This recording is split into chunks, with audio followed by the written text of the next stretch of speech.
Here's the next part. I had some technical difficulties with my camera. This talks about when they had shop tours during the Jubilee, about 1925 in Garrett. Shows some of the pictures of the shops. Talks about the tour. These are different businessmen, as you can see. Now this was something interesting. They used to have a light-up sign that sat on the old house. It looked like made by, well, it was visible from both sides of the yard for quite a distance. It said "Safety First." It says it was designed by electrician G.A. Lessinger, invisible from trains and for considerable distances, displayed both at night over the Garrett shops. First one on the list is District Superintendent, Locomotive Power, W. North and Air, middle row, left to right.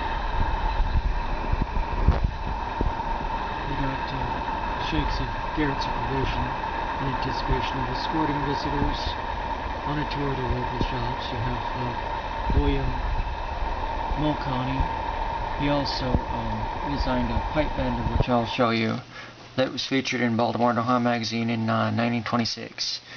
Strangely, just before the shops closed. I don't know if it was continually used in the roundhouse for making flue pipes or in minor repairs, or if it was shipped along with all the other stuff when they closed the heavy repair shops at Garrett in 26. But yeah, then you have the boiler shop foreman, L.D. Pryor, assistant engine house foreman, J.B. Harvey, looks like.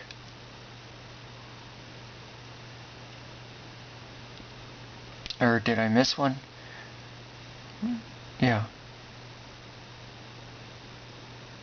Mulcahy, let's see, you got L.D. Pryor, assistant engine house foreman, J.B. Harward, and general shop foreman Harry Reese.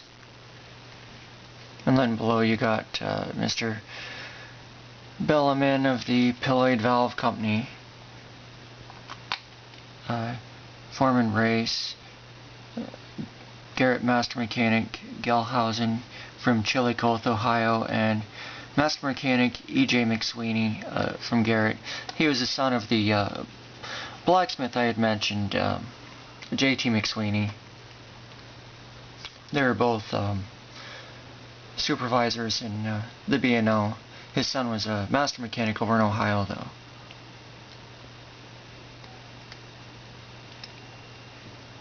And that's actually where they're originally from. That's part one. Oh, right. Would help if I actually showed you the article.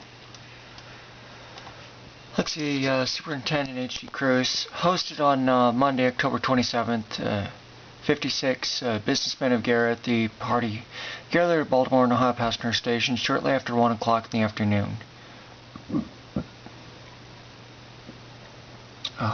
Where a photograph of the group was taken by Arthur Hickman, staff photographer, Superintendent's office. Conducted by Superintendent Cruz, Master Mechanic McSweeney, and General Foreman Reyes. The party started on a thorough inspection of the shops, passing the freshly painted oil house with its flashing safety first sign. The oil house was that platform I showed you in the one documentary, that wooden platform that was in the rail yard, used to be where it stood, and this sign would have been on top of it. By the way,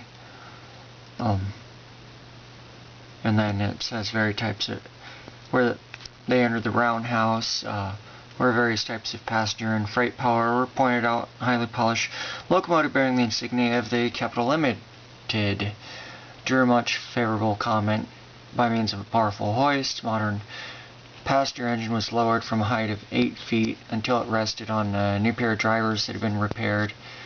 A demonstration of torch cutting was given by an expert welder and cutter. The operator of the portable crane placed heavy parts in position on top of a locomotive. Next building was the model powerhouse. Only interested workers can make an exhibit such as this proved to be. It was a symphony of swift, silent machinery, polished metal, and immaculate surroundings. Huge fireboxes fed quietly by mechanical stokers. One moment.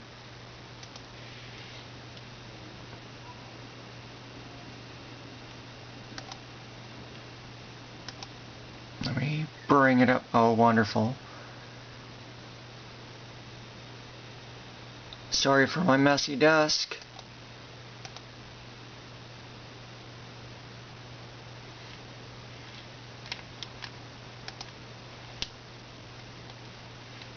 Here we go. And continues by saying there is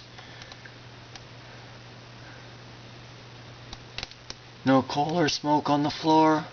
Actually, this was taken in 1924, it looks like. Baltimore and Ohio Magazine, 1924. And then talks about no waste of labor or material. No coal on the floor. The machine shop and tool room were next. Visited by many groups gathered at the various machines which interested them most. Next point was the storehouse, where thousands of labeled bins and its orderly array of material. Here Mr. Cruz paused to tell the party something about the cost of maintaining stock of unapplied materials. He pointed out that although the stock is smaller than it had been in 6 years, it's still an investment of over $400,000 in such material on the Chicago division alone. Then the party proceeded to the boiler shop, which seemed to be part of the blacksmith shop, part of it from the looks of the layout that I've seen in photos. It looked like part of that was in the blacksmith shop. And judging by the way they were going, it seemed they were going from the east side of the yard to the west side of the yard, so they proceeded to the boiler shop, where they were showing huge shears for cutting thick steel in the process of welding new ends on worn flues, what are called safe ends.